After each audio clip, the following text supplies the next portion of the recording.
The steady beep of medical equipment was the first sound that greeted me when I opened my eyes. White ceiling, antiseptic smell, pain, sharp and dull at once, radiating from my ribs and face. I tried to move, but every muscle protested. "Don't," a soft voice said. A nurse appeared in my peripheral vision. "You've got 3 broken ribs, a concussion, and more bruises than I care to count." Memory came rushing back in fragmented pieces. The alley behind Rossi's restaurant where I worked. Taking out trash after closing. 2 men, hands grabbing. My screams. Blows raining down. Then nothing. "My son," I whispered, my throat raw. "Where's Tommy?" "He's fine, honey. Your neighbor has him. Mrs. Petrelli, right? She called the ambulance when you didn't come home." The nurse adjusted something on my IV. "The police want to talk to you when you're up for it." I closed my eyes. Tommy was safe. That's all that mattered. At 5 years old, my son was my entire world. The reason I worked double shifts at Rossi's, saving every penny to move us out of our cramped apartment in a neighborhood that grew more dangerous by the day. "How long have I been here?" My voice sounded strange, muffled through swollen lips. "Since last night. It's about 2 in the afternoon now." I'd missed my morning shift. Mr. Rossi would understand, but I couldn't afford to lose even 1 day's pay. Not when Tommy needed new winter clothes, and I was 3 months behind on saving for community college classes.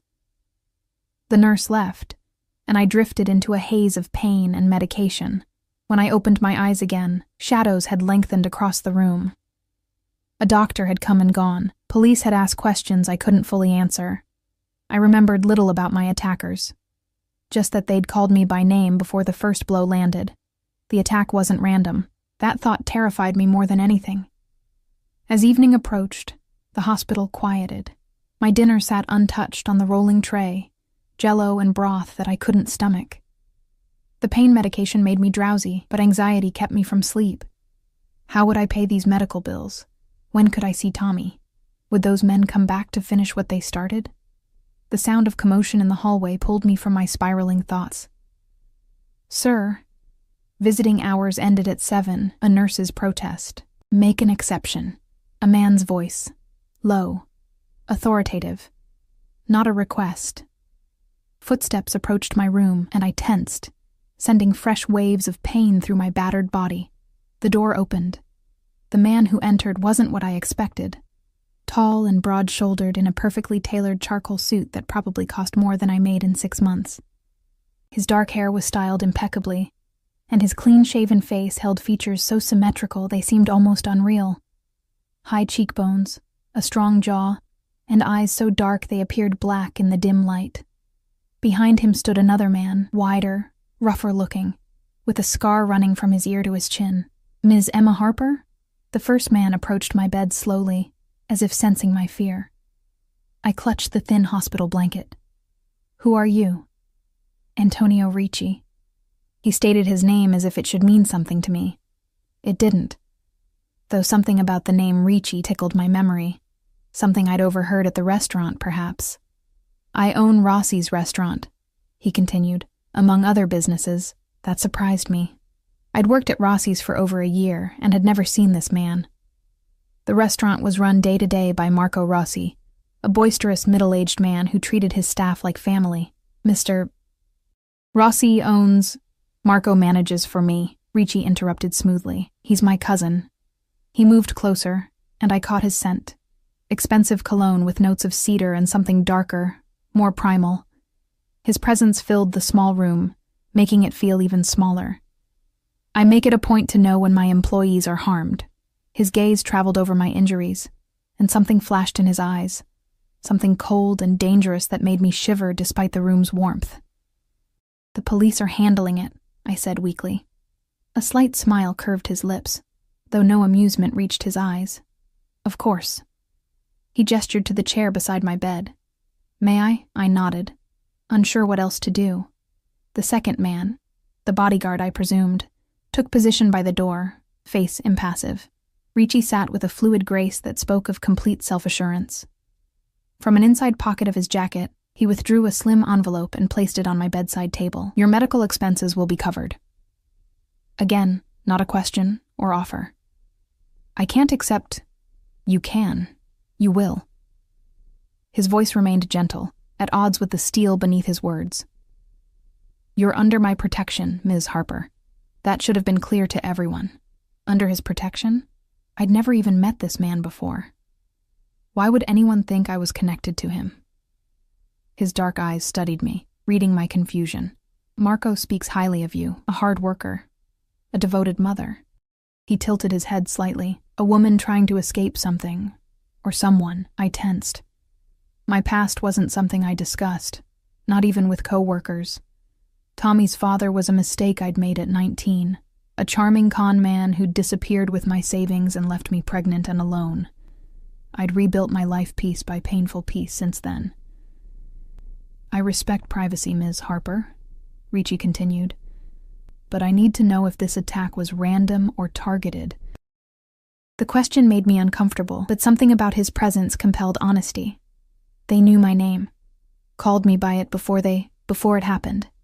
His expression didn't change, but the temperature in the room seemed to drop several degrees. I see.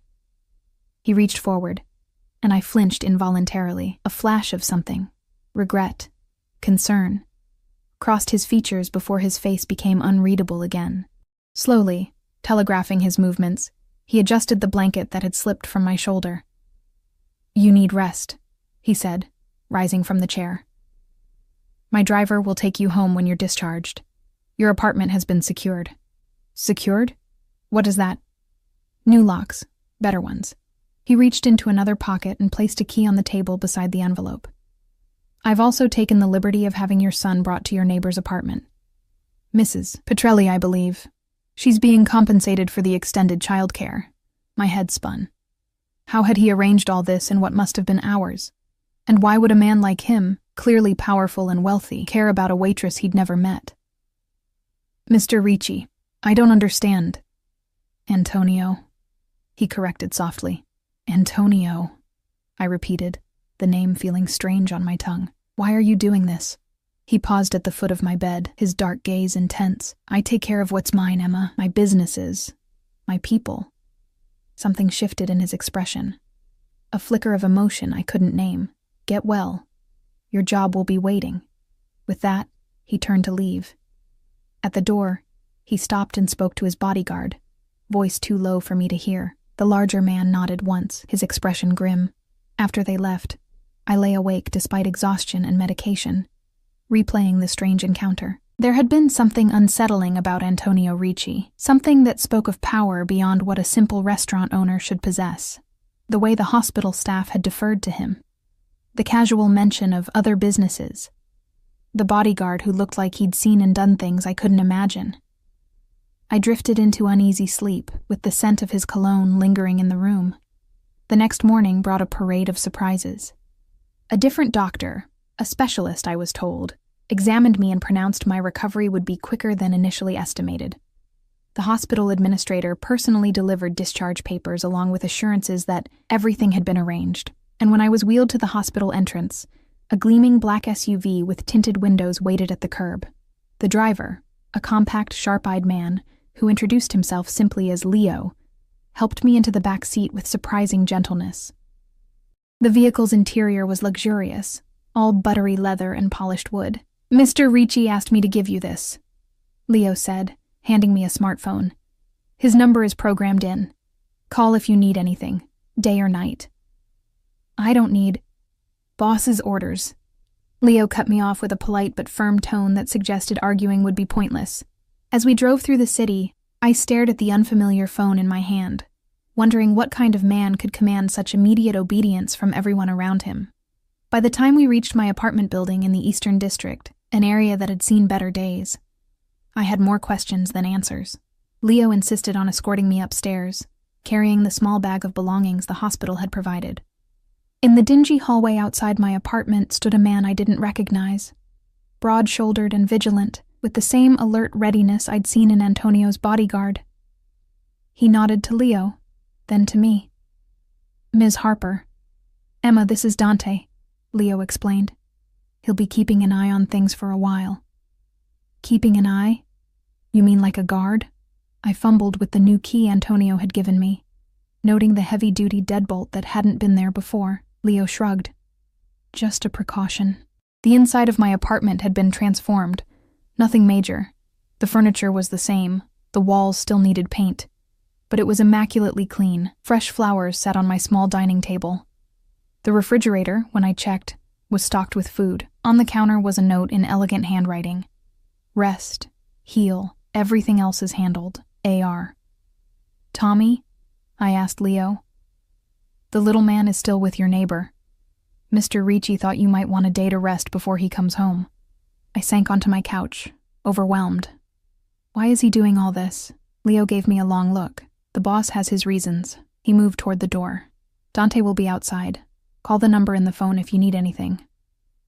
After he left, I sat in the quiet apartment, trying to make sense of it all. I'd gone from anonymous waitress to being under the apparent protection of a man who commanded such power that hospitals changed their visiting hours and specialists appeared on demand. The realization hit me with sudden clarity. Antonio Ricci wasn't just a business owner. The bodyguards, the instant compliance from everyone, the casual display of influence. I'd seen enough movies to recognize the signs. I was now somehow entangled with someone connected to organized crime, and I had no idea why. My hand trembled as I reached for the phone Leo had given me. The screen lit up to reveal a background image of Tommy, a recent photo I didn't recognize. Him laughing on a playground swing. The sight sent ice through my veins. How had Antonio gotten this picture? Had he been watching us? Before I could process this, the phone vibrated with an incoming text message. Rest, Emma. We'll speak tomorrow. Your son is happy and safe. No signature. None needed. I curled up on the couch, hugging a pillow to my aching ribs, mind racing with questions I was afraid to have answered. Outside my window, darkness gathered, bringing with it the strange sense that my life had irreversibly changed course in the span of 24 hours. What I didn't know then was just how profound that change would be, or what price would come with Antonio Ricci's protection. Sleep came in fitful bursts that night, each time interrupted by pain, or the startling awareness of someone stationed outside my door. By morning, I felt like I'd run a marathon, my body stiff and my mind foggy from the prescribed painkillers. The soft knock at my door just past 9 made me jump. Through the peephole, I saw Mrs. Petrelli's familiar round face, and beside her, my heart leapt, Tommy, clutching his worn stuffed dinosaur. Mommy! Tommy barreled into the apartment as soon as I opened the door, stopping short when he saw my face. His lower lip trembled. You got hurt? I knelt carefully, ignoring the protest from my ribs, and gathered him into a gentle hug. Just some bruises, baby. I'm okay. Over his head, I met Mrs. Petrelli's concerned gaze. The older woman had been my neighbor for 3 years, and had become something of a surrogate grandmother to Tommy. That man, she said quietly, her Italian accent thickening with emotion. He came yesterday. Very important man. Mr. Ricci? I asked, feeling a chill despite the apartment's warmth. She nodded, eyes widening. You know him? Not really. He visited me in the hospital. Mrs. Petrelli crossed herself quickly. He was very generous, paid me for watching Tommy, brought groceries. She lowered her voice. Emma, do you know who he is? In the old neighborhood, the Ricci family was... She stopped, glancing at Tommy, who was now examining the contents of our refrigerator with delight. Was what? I prompted. She shook her head. Just be careful, Kara. Such men don't do favors without expecting something in return. With a quick kiss to my cheek, she left, closing the door behind her. I spent the morning trying to maintain normalcy for Tommy's sake, reading his favorite books and watching cartoons while he nestled against me on the couch. But my thoughts kept drifting to Antonio Ricci and what Mrs. Petrelli had left unsaid. Just after noon, the phone he'd given me vibrated with a text message. May I visit at 2 p.m., AR? The formality of asking permission seemed at odds with the man who had commandeered a hospital room and apparently had my apartment under surveillance. Still, I appreciated the gesture. Yes, I texted back simply. I spent the next hour in a state of nervous anticipation, tidying the already clean apartment and trying to make myself presentable. The bruising on my face had deepened to purple-black, and no amount of concealer would hide it. Eventually, I settled for a clean pair of jeans and a soft sweater, my hair pulled back in a loose ponytail. At exactly 2 o'clock, a knock sounded. Tommy looked up from his coloring book, curious. "A friend of mine," I explained, moving carefully to the door. Antonio stood in the hallway, today in a navy suit that fit him like a second skin. In one hand he carried a sleek leather briefcase, in the other, a gift bag with cartoon dinosaurs printed on it. "Emma." He nodded, his dark gaze taking in my appearance. "You look better today. The wonders of actually sleeping in a bed," I replied, stepping back to let him enter. His presence seemed to fill my small apartment, making it shrink around him. Every piece of furniture, every framed photograph I'd carefully selected, suddenly looked shabby and inadequate. His attention shifted to Tommy, who had abandoned his coloring to stare at our visitor. "Hello, young man," Antonio's voice softened, losing some of its commanding edge. He crouched to Tommy's level, extending the gift bag. "I heard you're taking care of your mother while she gets better." Tommy nodded solemnly, accepting the gift with wide eyes. "She got hurt." "Yes, she did." Something dark flashed across Antonio's features before he controlled it. "That's why it's important you help her." "May I?" He gestured to the bag. Tommy nodded, and Antonio carefully removed the tissue paper to reveal a plush Tyrannosaurus Rex of much higher quality than any toy my son currently owned. "Rex is my favorite," Tommy breathed, clutching the dinosaur to his chest. "A fine choice." Antonio straightened, his gaze meeting mine over Tommy's head. "A protector. Fierce." I cleared my throat. "Tommy, why don't you take your new friend to your room for a bit? Mommy needs to talk to Mr. Ricci." "Antonio," he corrected gently. "Antonio," I echoed, watching as Tommy disappeared into his bedroom, already deep in conversation with his new toy. When we were alone, Antonio set his briefcase on my dining table. "How are you feeling, truly? Sore? Confused?" I crossed my arms protectively. "Why are you here, Mr. Ricci? Why the bodyguard outside? The groceries, the phone, all of it?" He studied me for a long moment. "As I said, I protect what's mine." "But I'm not yours," I countered, immediately regretting my boldness when his expression darkened. "You work for me," he stated. "That makes you my responsibility." He moved to the window, looking out at the street below with a frown. "This neighborhood isn't safe. It's what I can afford." He turned back to me. "Not anymore." From his briefcase, he withdrew a folder and placed it on the table.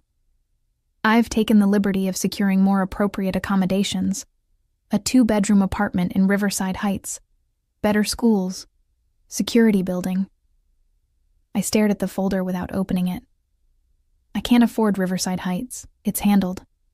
"By you?" I shook my head. "I don't accept charity, Mr. Ricci." "Antonio," he corrected again, more firmly. "And it's not charity. It's a relocation package. You'll continue working at Rossi's, with a promotion to assistant manager when you're healed." My mouth fell open. "I don't have the experience for—" "Marco says otherwise." His tone brooked no argument. "The apartment comes with the position, for your safety and Tommy's." I sank into a chair, feeling overwhelmed. "Why?" Antonio sat across from me, his dark eyes intent on mine. "Because the men who attacked you weren't random thugs, Emma. They were sent." Ice flooded my veins. "Sent? By whom? That's what I'm determining." His voice had gone cold, clinical. "They knew your name, your routine. This wasn't opportunistic. But why would anyone target me? I'm nobody. I don't have enemies." "Everyone has enemies," he said quietly. "Some they don't even know about." He leaned forward. "I need you to think, Emma. Has anyone unusual contacted you recently? Asked questions? Shown particular interest in you or Tommy?" I thought back over recent weeks, trying to recall any strange encounters. There was a man at the restaurant last week. He requested my section 3 days in a row, left large tips. I frowned, trying to remember details. Dark hair, expensive watch. He asked where I lived, if I had family. Antonio's expression hardened. "And did you tell him?" "Of course not." I've waited tables long enough to know better. I rubbed my temples, where a headache was forming. I did mention Tommy, not by name, just that I had a son. He seemed disappointed. What else? Nothing I can think of. My life is boring, Antonio. I work, I take care of Tommy, I sleep, repeat. He nodded slowly. The men who attacked you, they asked nothing, said nothing specific. A fragment of memory surfaced. Words hissed into my ear as blows rained down. One of them said something about sending a message, that he should know better. Antonio went very still. Those exact words? I nodded, watching as his jaw tightened. They weren't sent for you, he said after a long moment. They were sent for me. You? But you were attacked to send me a message. His hands clenched on the table. Someone is testing boundaries. My head spun with implications. But how would hurting me affect you? We'd never even met. Something shifted in his expression. A calculation. A decision made. I've been aware of you for some time, Emma. The admission sent a chill through me. What does that mean? It means I notice when someone exceptional works for me. Marco speaks highly of your work ethic, your character.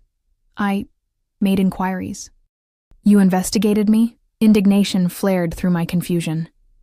I look after my investments. His gaze was unapologetic. You have potential beyond serving tables.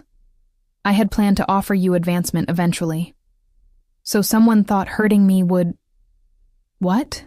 Hurt your business? Antonio's laugh was without humor. No, Emma. Someone thought hurting you would hurt me personally. He stood abruptly. Which is why you're moving. Today. I can't just... You can and will. His tone left no room for discussion. For Tommy's sake, if not your own. At the mention of my son, my resistance crumbled. If there was even a chance Tommy might be in danger, fine, I conceded. But the job, I won't accept special treatment. I need to earn my position. A smile ghosted across his lips. Stubborn. Good. He reached for the folder, opening it to reveal photographs of an apartment that looked like something from a magazine. Spacious, sun-filled, modern. A car will come at 4. Pack what you need for a few days. The rest will be moved tomorrow. Just like that? I asked, still reeling from how rapidly my life was changing. Just like that, he confirmed. His phone buzzed, and he glanced at it with a frown. I have to go. Business requires my attention. At the door, he paused. Emma, until this matter is resolved, you'll have security with you. Don't try to evade them. Don't go anywhere without letting them know. Am I a prisoner now? His expression softened marginally. No, you're under my protection. There's a difference. He hesitated, then added, The men who hurt you won't touch you again. I promise you that. Something in his voice, a lethal certainty, made me shiver. What will you do to them? Better you don't know. He brushed a finger lightly over the bruise on my cheek, his touch startlingly gentle. Rest. Heal. Let me handle the rest. After he left, I sat motionless at my table, staring at the folder of glossy photographs. My mind struggled to process everything. The attack, Antonio's unexpected interest in my welfare, the implication that I'd been targeted because of him, the sudden upheaval of my carefully constructed life. Tommy emerged from his room, the new dinosaur clutched tightly. Is your friend gone? Yes, sweetie. I pulled him onto my lap, careful of my ribs. How would you feel about moving to a new apartment? One with a bigger bedroom for you? His eyes widened. Can Rex come too? Of course. I kissed the top of his head. We're going to pack some things soon. A car will take us there today. Like in the movies? Tommy bounced excitedly. With a driver? Just like that. As promised, at 4 o'clock, a black SUV identical to the one from the hospital pulled up outside our building. Leo helped load our hastily packed bags, while Tommy chattered excitedly about dinosaurs and new adventures. I took one last look at the apartment that had been our home for 3 years, the place where Tommy had taken his first steps, where I'd slowly rebuilt my life after his father's betrayal. Despite its shabbiness, it represented independence, security I'd created for myself. Now I was accepting help, or perhaps control, from a man I barely knew, a man who moved through the world with dangerous authority, who commanded loyalty with a glance, who had resources I couldn't begin to comprehend. As the SUV pulled away from the curb, I caught sight of a sleek black sedan across the street, its windows tinted. A chill ran through me as I realized we'd likely been watched the entire time, either by Antonio's people or by whoever had ordered the attack.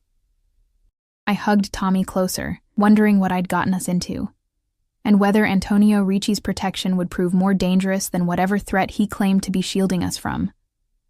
The new apartment in Riverside Heights took my breath away. Located on the 12th floor of a gleaming high-rise, it offered sweeping views of the city through floor-to-ceiling windows. The space was 3 times the size of our old place, with hardwood floors, sleek modern furniture, and a kitchen that would make professional chefs envious. "This is where we're going to live?" Tommy whispered, his eyes wide as he clutched Rex the dinosaur. "For now," I answered cautiously, still struggling to process the sudden change in our circumstances. Leo carried our bags to the bedrooms, explaining security features as he moved through the apartment. Key fob access to the building and elevator. Doorman 24/7. The windows are reinforced. Mr. Ricci's people have the apartment on either side, and there's always someone in the lobby. It's like a fortress, I murmured. "That's the idea," Leo replied with a tight smile. He handed me another new phone. "This one's more secure. The boss's number is still programmed in. Use it if you need anything. Groceries, medication, whatever." "When can I go back to work?" I asked, feeling increasingly uncomfortable with this gilded cage. "When the doctor clears you. A week, maybe 2. Leo moved toward the door. "There's a security team downstairs. Don't leave the building without calling first." After he left, I sank onto the plush sofa, feeling like Alice fallen through the looking glass into a world where nothing made sense anymore. Tommy, however, adapted with the resilience of childhood, racing from room to room in delight. "Mom, my bed is huge, and there's a dinosaur lamp." I forced a smile. "That's wonderful, sweetie." The refrigerator and pantry were fully stocked with high-quality foods.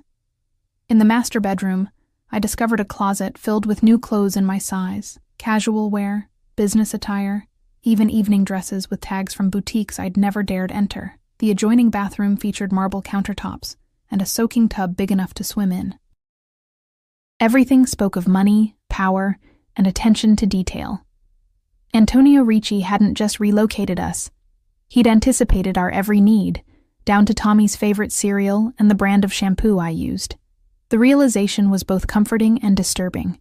How long had he been watching us? And why?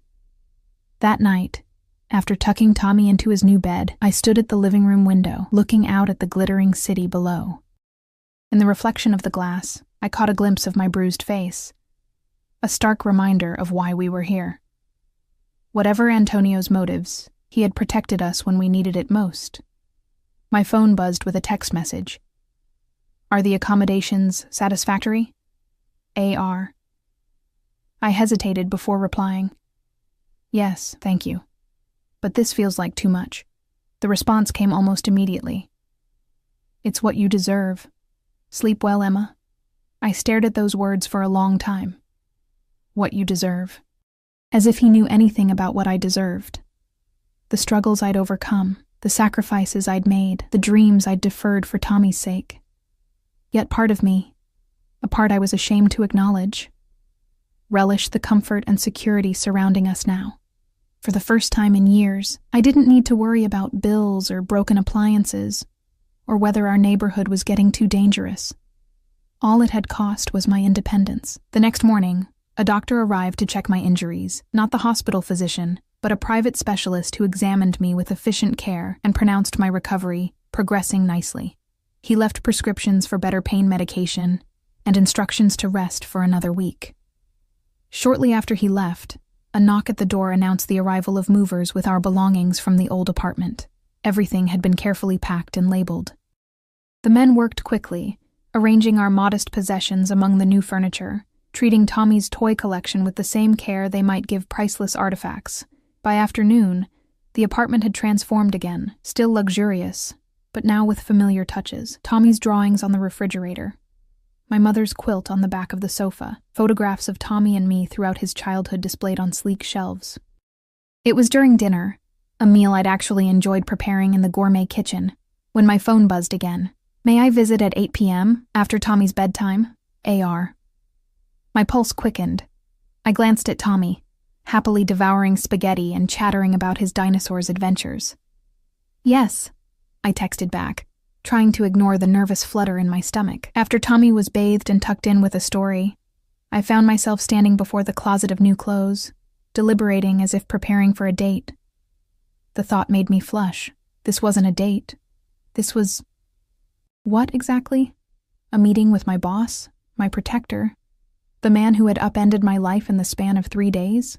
I settled on simple black pants and a soft blue sweater that matched my eyes, applied minimal makeup to work around the bruising, and ran a brush through my auburn hair, leaving it loose around my shoulders. At precisely 8 o'clock, a knock sounded at the door. Antonio stood in the hallway, this time in dark jeans and a charcoal cashmere sweater that softened his imposing presence without diminishing it. In one hand, he held a bottle of wine. In the other, a slim folder. "You look well," he said, his dark eyes moving over me in a way that made my skin warm. "The new surroundings agree with you." "They're beautiful," I acknowledged, stepping aside to let him enter. "Excessive, but beautiful." A smile touched his lips. "I've never seen the point in half measures, Emma." In the kitchen, he opened the wine, a red I couldn't pronounce, and poured 2 glasses. We moved to the living room, sitting at opposite ends of the sofa. The city lights sparkled beyond the windows, creating an almost romantic ambiance that I tried desperately to ignore. "How is Tommy adjusting?" Antonio asked, sipping his wine. "Children are adaptable. He thinks we're on an adventure." I traced the rim of my glass. "He asked about you today. Called you the dinosaur man." Something softened in Antonio's expression. "He's a good boy. You've done well with him." "Thank you." I hesitated, then asked the question that had been burning in me. "Have you found them? The men who attacked me?" His expression darkened. "Yes." "And?" "They've been dealt with." His tone left no doubt about what that meant. I should have been horrified. Instead, I felt a disturbing rush of satisfaction, followed by guilt. They were just following orders, weren't they? From whoever wanted to send you a message. Antonio set down his glass. "You're very perceptive. Who was it? Who ordered the attack?" He studied me for a long moment, as if deciding how much to reveal. "A business rival. Someone who thought they could gain an advantage by showing they could reach what I value. The implication hung in the air between us. What I value. Not what I own or employ, but what I value." "Why me?" I asked quietly. "Out of all your employees, why target me?" Antonio leaned forward, elbows on his knees. "Because someone noticed my interest in you." "Your interest," I repeated flatly. "You mean your surveillance? Having me investigated?"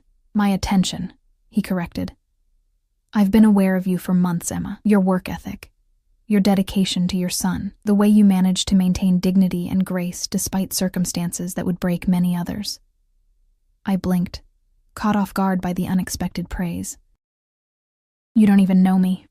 I know enough." His gaze was unwavering. "I know you left an abusive relationship 5 years ago with nothing but a suitcase and an infant. I know you worked 3 jobs until you found stability at Rossi's. I know you send money to your mother in Phoenix every month, even when you can barely afford rent." Each accurate detail made my heart beat faster. "How?" "I make it my business to know things." He picked up his wine again. "Just as I made it my business to find the men who hurt you, and the man who sent them." A chill ran through me. "What did you do to him?" Antonio's smile was cold. "I showed him the consequences of his actions." "You killed him." It wasn't a question. "No." He shook his head. "Death would be too quick, too merciful. Vincent Caruso will live a long life remembering what happens when he crosses certain lines." The name meant nothing to me, but the casual mention of violence, implied but unmistakable, reminded me exactly what kind of man sat beside me, not just a successful business owner. Something far more dangerous. "You're afraid of me now," Antonio observed, watching my expression. "Shouldn't I be?" "No." He reached across the sofa, his fingers brushing mine in a touch so light it might have been imagined. "Never you, Emma." I withdrew my hand, needing distance to think clearly. "What happens now? Do we stay here indefinitely, under guard? Unable to live normal lives?" "For now, yes."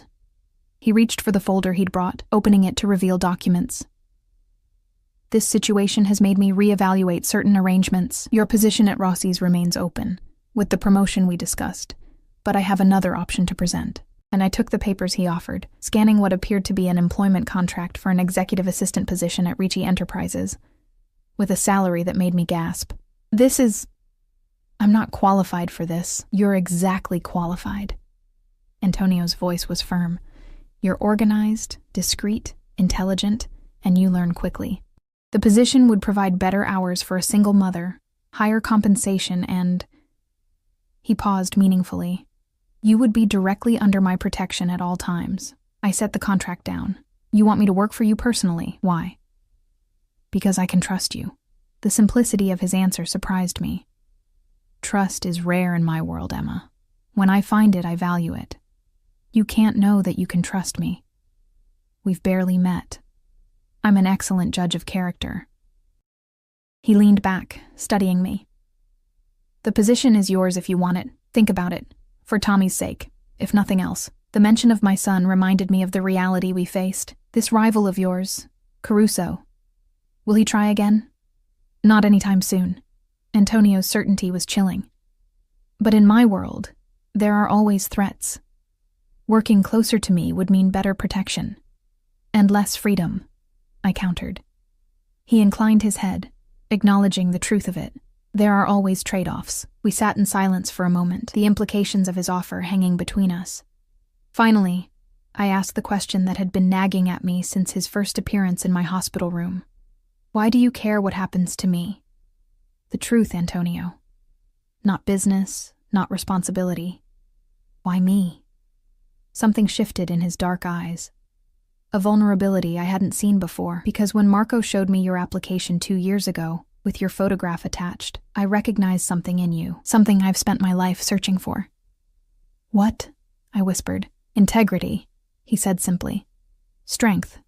Beauty, yes. But beauty with substance behind it." He ran a hand through his immaculate hair, suddenly looking less composed. "I had Marco hire you. I kept my distance, had reports on your progress. I intended to approach you properly, eventually. And then I was attacked. And then you were attacked," he confirmed, his expression hardening. "Because Vincent Caruso learned of my interest and sought to use it against me." I processed this revelation, emotions warring within me, anger at being watched, evaluated, fear of the dangerous world I'd inadvertently stepped into, and something else, a flutter of attraction I couldn't deny, despite everything. "I need time," I said finally, "to think about all this, to decide what's best for Tommy and me." Antonio nodded, rising from the sofa. "Of course. Take the week to recover. Consider the offer." At the door, he paused. "Emma, regardless of your decision, you and Tommy remain under my protection. That's non-negotiable." After he left, I stood at the window again, city lights blurring as I tried to sort through my conflicting emotions. In the space of days, I'd gone from anonymous waitress to the apparent object of a powerful man's interest, a man who commanded fear and respect in equal measure, who spoke of violence with casual certainty, who had upended my life with the ease of someone moving chess pieces. Yet there had been genuine concern in his eyes when he looked at my injuries, gentleness in how he spoke of Tommy, respect in how he presented me with choices, even if they were limited ones. I touched my fingers where his had brushed against them, remembering the unexpected jolt of awareness that had passed between us. What kind of life would we have in Antonio Ricci's world? Protected, comfortable, secure, but at what cost? And what would happen if his interest in me faded? Would Tommy and I be discarded as easily as we'd been collected? Behind me, my son slept peacefully in his new bedroom, surrounded by luxury he'd quickly accepted as normal. For his sake, I needed to make the right choice, whatever that might be. The week that followed brought healing, both physical and mental. My bruises faded from angry purple to yellowing green, and the pain in my ribs diminished to a dull ache. Tommy blossomed in our new environment, making friends with the doorman's son and exploring every inch of our luxury apartment with boundless enthusiasm. I spent my days considering Antonio's offer, weighing security against independence, safety against freedom. Each morning, breakfast arrived from a nearby cafe, delivered by one of Antonio's men, never the same one twice. Each evening, a text message appeared on my phone. All well? AR. My replies remained brief, non-committal. I needed space to think, to process the upheaval of my carefully constructed life. On Thursday evening, a package arrived. A sleek laptop with a note in Antonio's now familiar handwriting. To research Ricci Enterprises. Your decision should be informed. AR. I spent that night after Tommy was asleep reading about Antonio's empire. The public face was impressive enough. Real estate holdings, import-export businesses, a chain of high-end restaurants including Rossi's, investment portfolios spanning multiple industries. But I wasn't naive. Between the lines of business profiles and press releases, I could sense the shadow operations. The enterprises that explained the bodyguards, the instant compliance from everyone, the casual way Antonio spoke of handling those who crossed him. By Friday, I'd made my decision. Not one I was entirely comfortable with, but the only one that made sense for Tommy's future. I texted Antonio, I've decided. Can we meet tomorrow? E. His response came seconds later. Dinner, 7 p.m. I'll send a car. That night, I dreamt of my attack. But this time, Antonio appeared in the alley, his rage terrible as he dealt with my assailants. I woke breathless, unsure whether it had been a nightmare or a fantasy. Saturday morning, I took Tommy to the building's indoor pool, a luxury he'd never experienced before. Watching him splash happily under the watchful eye of our security detail, I wondered if I was making the right choice. Could I really integrate our lives with Antonio's dangerous world? What would I tell Tommy as he grew older? At 6, I left Tommy with Mrs. Petrelli, who had also been relocated to an apartment in our building, another of Antonio's arrangements that both comforted and unsettled me. I dressed carefully in one of the new outfits from the closet, a simple black dress that draped elegantly, neither too formal nor too casual.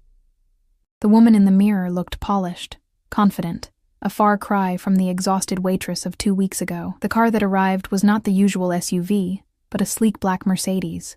Leo held the door for me, his expression giving nothing away. Where are we going? I asked as we pulled into traffic. The boss is home, Leo replied, eyes on the road. We drove north out of the city, into the exclusive enclave of Oakwood Hills. Iron gates parted for the car, revealing a winding driveway lined with perfectly manicured trees. The house that came into view took my breath away. A modern mansion of glass and stone, sprawling across meticulously landscaped grounds. Armed men stood at strategic points along the property. Security cameras gleamed from discreet locations. This wasn't just a home, it was a compound. Antonio waited at the front entrance, dressed in tailored black pants and a slate blue shirt that made his dark eyes more intense. He took my hand as I exited the car, his touch lingering longer than necessary. You look beautiful, he said, his gaze traveling over me. How are you feeling? Better, I replied, hyper-aware of his fingers still wrapped around mine, almost healed. He guided me into a soaring entryway with marble floors and a dramatic staircase. I thought dinner at home would allow for more privacy for our discussion. The house was a study in masculine elegance, sleek furnishings, original artwork, floor-to-ceiling windows offering views of the city in the distance. But for all its grandeur, it felt oddly impersonal, like a high-end hotel rather than a home. No photographs adorned the walls, no personal mementos cluttered surfaces. It was the residence of a man who revealed only what he chose to reveal. Your home is beautiful, I said as we entered a formal dining room where a table was set for two, candlelight gleaming off crystal and silver. It serves its purpose, Antonio replied, pulling out my chair. But it's just a house. A server appeared with wine and appetizers, moving with the silent efficiency I was coming to associate with everyone in Antonio's orbit. After pouring our wine, He disappeared, leaving us alone. "You've made your decision," Antonio stated, watching me over the rim of his glass. I nodded, taking a fortifying sip of wine. "I'll accept the position at Ricci Enterprises." Something like triumph flashed in his eyes before he controlled it. "A wise choice. With conditions," I added quickly. His eyebrow raised slightly. "Go on." I set down my glass, meeting his gaze directly. "I want a separate security detail for Tommy when I'm working. Someone specifically assigned to him, who he can become comfortable with." "Done. What else?" "I want transparency. If I'm going to work closely with you, I need to understand what I'm involving myself in." I took a deep breath. "I know Ricci Enterprises isn't just restaurants and real estate, Antonio." His expression gave nothing away. "You believe I'm involved in illegal activities?" "I believe you're involved in things you don't put in press releases," I countered carefully. "I'm not asking to be privy to everything, but I need to know enough to protect Tommy and myself." Antonio studied me for a long moment, then inclined his head slightly. "Fair enough. Anything else?" "I want to be clear about personal boundaries." I felt heat rise to my cheeks. "This is a professional arrangement." A smile played at the corners of his mouth. "For now." Before I could respond, the server returned with our first course, an artfully plated seafood dish. As we ate, Antonio steered the conversation to lighter topics. Tommy's adjustment to our new home, my recovery, books we'd both read. He was surprisingly well-versed in literature, quoting Dante and Hemingway with equal ease. By the time dessert arrived, I'd almost forgotten the danger that had brought us together, the violence that surrounded him like an invisible cloak. In this setting, he was charming, attentive, his dark intensity focused entirely on me, in a way that was both flattering and unsettling. "Tell me about Tommy's father," he said abruptly as coffee was served. The question caught me off guard. "Why?" "Because I want to understand all of you," he replied simply. "And he's part of your story," I sighed, tracing patterns on the tablecloth. "His name was Daniel. I met him when I was 19, working as a waitress, trying to put myself through community college. He was handsome, charming, full of big plans and promises." Antonio's expression darkened. And I was young and naive. By the time I realized he was a con man, he'd cleaned out my savings account and disappeared. I shrugged, the old pain dulled by time. 3 weeks later, I found out I was pregnant. "He doesn't see Tommy? He doesn't know about Tommy." I met Antonio's gaze, and I prefer it that way. "He wasn't a good man, Antonio. He hurt people, used them. If I found him—" "Don't," I interrupted sharply. "That chapter of my life is closed. Tommy doesn't need that kind of man in his life." Antonio nodded slowly. "And what kind of man does Tommy need?" The question hung between us, laden with implications. "Someone stable," I said carefully. "Kind. Someone who sees him for the amazing little person he is, not as an obligation or inconvenience." "And what kind of man do you need, Emma?" His voice had dropped lower, more intimate. I looked away, feeling suddenly exposed. I haven't thought about that in a long time. Tommy has been my focus. "A mother and a woman are not mutually exclusive." He reached across the table, his fingers brushing my wrist. "You deserve to want things for yourself." The touch sent electricity up my arm. What I want doesn't always align with what's possible. "In my experience," Antonio said, his dark eyes intent on mine, "very few things are truly impossible." After dinner, he gave me a tour of the house, the state-of-the-art kitchen where a chef prepared meals, the library filled with leather-bound volumes, the home theater, the indoor pool. Each room was impeccable, showcasing wealth and taste without ostentation. We ended in his study, a masculine space with dark wood paneling and views of the illuminated garden. Here, finally, I saw personal touches. A photograph of an older couple I assumed were his parents. A worn edition of Machiavelli's The Prince. A carved wooden box that looked like an heirloom. Antonio moved to a sideboard and poured amber liquid into 2 crystal glasses. "Brandy?" I accepted the glass, feeling oddly comfortable in this sanctum, despite the circumstances that had brought me here. "This is where you work?" "Sometimes." He gestured to an imposing desk. You'll have an office adjacent to mine at the corporate headquarters, but for sensitive matters, we often work from here. I sipped the brandy, its warmth spreading through me. When do I start? Monday, if you're feeling well enough. He leaned against his desk, watching me. Leo will drive you. Your security detail will remain in place, with additions as you requested for Tommy. I nodded, suddenly overwhelmed by the reality of what I'd agreed to. In 2 days, I would officially enter Antonio Ricci's world. A world of wealth and danger, power and secrets. Second thoughts? He asked, reading my expression. Concerns, I admitted, about what this means for Tommy, for me. Antonio set down his glass and moved closer, until we stood just inches apart. It means protection, security, a future without financial worry. His hand came up to brush a strand of hair from my face. It means you're no longer alone, Emma. His proximity was intoxicating. The subtle scent of his cologne, the warmth radiating from his body, the intensity of his gaze. Part of me wanted to step back, maintain the professional distance I'd insisted on. Another part, a part I'd suppressed for years, wanted to lean into his touch. Antonio, I whispered, uncertain what I was even asking for. I know, he murmured, his hand cradling my cheek with surprising gentleness. You need time. I can give you that. His thumb traced my lower lip, sending shivers through me. But know this. From the moment I saw you, you were mine. Whether you worked in my restaurant or my office, you were always meant to be mine. The possessive declaration should have alarmed me. Instead, it awakened something primal, a recognition that transcended logic or caution. For years I'd been alone, fighting, surviving, putting Tommy's needs above my own. The idea of belonging to someone, of being claimed and protected, held a dark appeal I couldn't deny. Before I could respond, Antonio stepped back, breaking the spell. It's getting late. You should return to Tommy. The drive home was a blur, my thoughts consumed by Antonio's touch, his words, the way he'd looked at me, as if I were something precious and rare.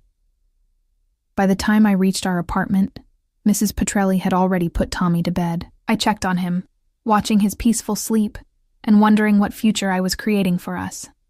My phone buzzed with a text as I prepared for bed. You made the right choice. Sleep well. Tomorrow begins our new arrangement. A.R. I stared at the message, feeling like I stood at a precipice. Monday would change everything, draw me deeper into Antonio's orbit, bind our lives more tightly to his. There would be no going back to the anonymity of before, the simple struggle of everyday existence. For better or worse, Tommy and I were now part of Antonio Ricci's world. A world where protection came with possession, where security was purchased with freedom, where danger and luxury walked hand in hand. As I drifted toward sleep, I couldn't escape the feeling that I'd made a deal with a devil, a devastatingly attractive, unexpectedly considerate devil, but a devil nonetheless. And somewhere deep inside, beneath the caution and concern, a part of me thrilled at the bargain struck. Monday morning arrived with a surreal sense of normalcy, making breakfast for Tommy, helping him dress for school, kissing him goodbye as he left with Dante, now officially assigned as his personal security. The man's imposing presence had softened around my son, his gruff exterior giving way to genuine protectiveness. I'll guard him with my life, Ms. Harper, Dante had promised when Antonio formalized the arrangement. I believed him. Leo arrived precisely at 8 to drive me to Ricci Enterprises headquarters, a gleaming skyscraper of steel and glass in the financial district. In the elevator, rising swiftly to the top floor, my stomach fluttered with nerves. Was I prepared for this transition? Could I truly adapt to Antonio's world? The executive floor hummed with quiet efficiency. A sleek receptionist greeted me by name without introduction and led me to an office adjacent to Antonio's, spacious, elegantly appointed, with views of the city skyline. Mr. Ricci will be in shortly, she informed me. Your credentials and system access are prepared. Maria will orient you to the daily operations. Maria proved to be a stern-faced woman in her 50s, who clearly ran the administrative side of Antonio's empire with military precision. She spent the morning walking me through schedules, filing systems, security protocols, and communication procedures. The complexity of Antonio's business interests was dizzying. Legitimate enterprises layered with connections that hinted at the shadowy operations beneath. The most important rule, Maria emphasized, fixing me with a penetrating stare, is absolute discretion. You will see and hear things in this position that never leave this floor.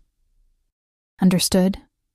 I nodded, recognizing the weight of what I was accepting. It was nearly noon when Antonio appeared in my doorway, impeccable in a charcoal suit that emphasized his broad shoulders. His presence immediately altered the energy of the room, power and authority radiating from him like heat. "Emma," he greeted, dark eyes moving appreciatively over my professional attire. A tailored navy dress from the collection he'd provided. "How are you settling in?" "It's a lot to absorb," I admitted. His smile was brief, but genuine. "You'll adapt quickly. You're more capable than you know." He checked his watch. "Lunch? We can discuss your initial responsibilities." The restaurant was on the building's penthouse level. Exclusive, discreet, with private dining areas for sensitive conversations. Antonio guided me with a hand at the small of my back, the touch proprietary in a way that didn't escape the notice of those we passed. Over a meal I barely tasted, Antonio outlined my role, managing his schedule, coordinating between his various business interests, handling sensitive correspondence, attending meetings as his proxy when appropriate. The position was far more involved than typical executive assistants. He was essentially making me his right hand. "Why me?" I asked, the question that had haunted me since his first appearance in my hospital room. "There must be dozens of people more qualified with experience in your organization." Antonio's expression grew serious. "Experience can be acquired. Loyalty, integrity, intelligence, these are rarer commodities." He leaned forward. "You possess all three, along with something else I value." "What's that?" "Courage," he said simply. "You've faced hardship without becoming hardened. You've survived betrayal without becoming bitter. You've raised a child alone without using him as an excuse for failure." His dark eyes held mine. That kind of courage is exactly what I need beside me. The conviction in his voice stirred something in me. Pride, perhaps, or the recognition of being truly seen for the first time in years. The weeks that followed fell into a pattern. Days spent learning the intricacies of Antonio's business empire. Evenings with Tommy, who thrived in his new school and made friends despite the constant security presence. Nights alone, thinking of Antonio's careful professionalism during working hours, and the heat in his eyes when we occasionally found ourselves alone. He kept his distance, respecting the boundaries I'd established, but his interest remained palpable, in the gifts that appeared without ceremony. Books I'd mentioned, educational toys for Tommy, in the way his hand would brush mine when passing documents, in his insistence on driving me home himself at least once a week. Gradually, I began to understand the true nature of his organization. The legitimate businesses operated with ruthless efficiency, but beneath them ran currents of other enterprises. Protection rackets disguised as security services, shipping operations that occasionally transported items not listed on manifests, property developments that displaced rivals through means not entirely above board. Yet there were lines Antonio wouldn't cross. No drugs, no human trafficking, no harm to innocents. His criminal empire operated by a code as rigid as any legal system, perhaps more so, for the consequences of violation were swift and final. 1 month into my employment, I received my first true test of loyalty. A financial discrepancy appeared in accounts connected to one of Antonio's lieutenants, a man named Paolo, who managed distribution operations. Small amounts siphoned consistently over months, hidden skillfully, but not skillfully enough. Protocol dictated, I reported immediately. Yet something made me hesitate. In the weeks I'd worked with Paolo, he'd shown pictures of his children, spoken of his wife's illness, her expensive treatments not covered by insurance. I spent a sleepless night weighing options before making my decision. The next morning, I requested a private meeting with Antonio. In his office, with the door closed, I placed the financial records before him. "Paolo has been skimming," I said without preamble. "Small amounts, but it adds up to nearly 50,000 over the past year. Antonio's expression hardened, the dangerous man beneath the polished exterior emerging. "You're certain?" "Yes." I took a deep breath. "Before you act, you should know his wife has stage 4 cancer. The experimental treatment she's receiving costs thousands per month. You believe this justifies theft?" His voice was dangerously soft. "No." I met his gaze steadily. "But it explains it. There's a difference between betrayal for greed and desperation from love." Antonio studied me for a long moment. "What would you have me do, Emma?" The question surprised me, that he would ask my opinion in such a matter. "Give him a chance to make it right, not because he deserves it, but because of what it says about you, about the kind of leader you are." Something shifted in his expression. Respect, perhaps, or approval. "Arrange a meeting with Paolo this afternoon."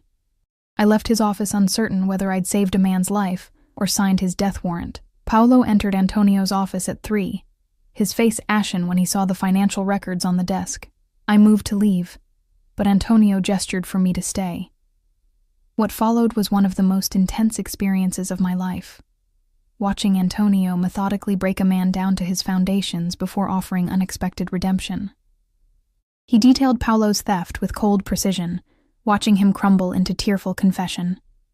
Then, when Paolo clearly expected execution, Antonio offered a structured repayment plan and resources for his wife's treatment through a foundation I hadn't known existed. "You stole from family," Antonio concluded, his voice steel wrapped in velvet. "There is no greater betrayal. But family also forgives, once. There will not be a second chance." After Paolo left, trembling with relief and renewed loyalty, Antonio turned to me. "You influenced my decision. It wasn't a question, but I answered anyway. I hope to." "Why?" "Because mercy creates stronger loyalty than fear," I said simply. "And because you're better than the world believes you to be." Something vulnerable flashed across his face before he controlled it.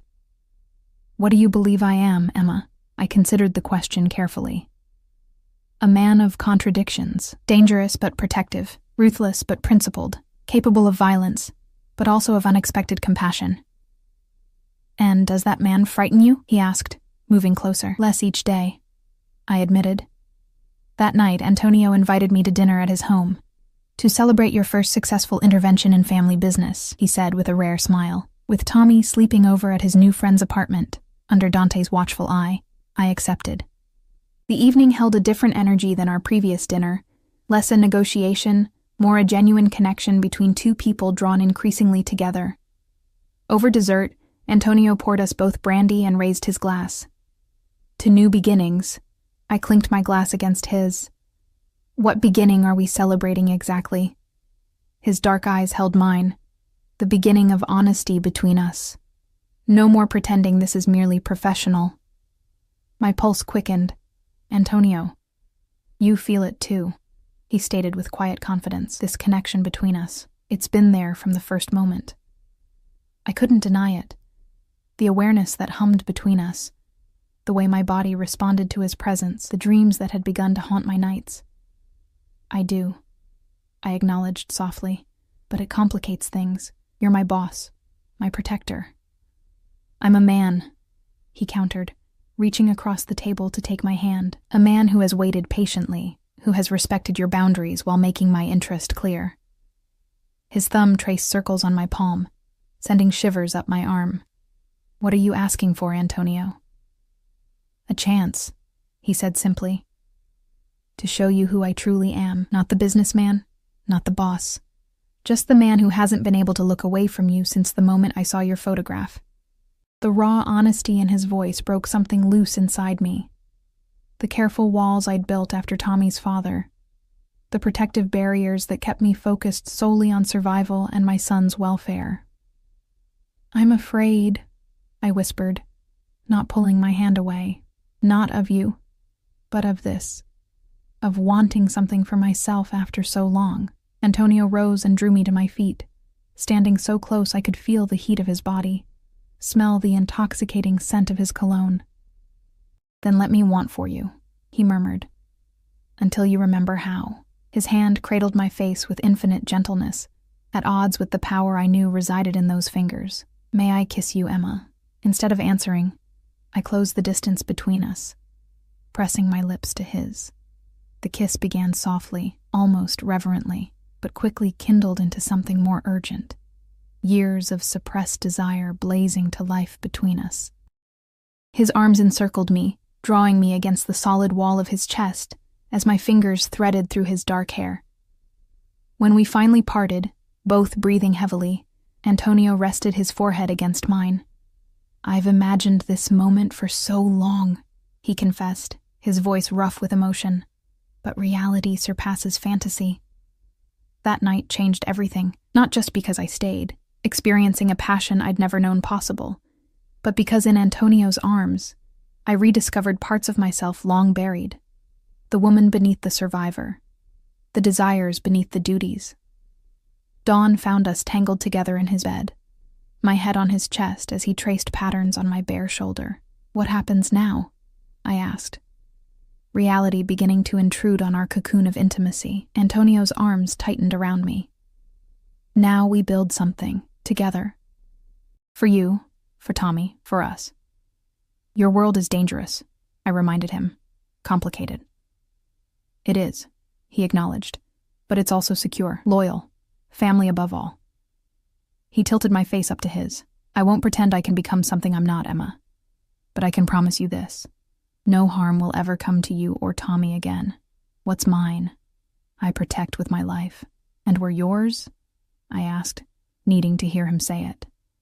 "You've been mine from the beginning," he said with absolute conviction. "Just as I've been yours, whether you knew it or not."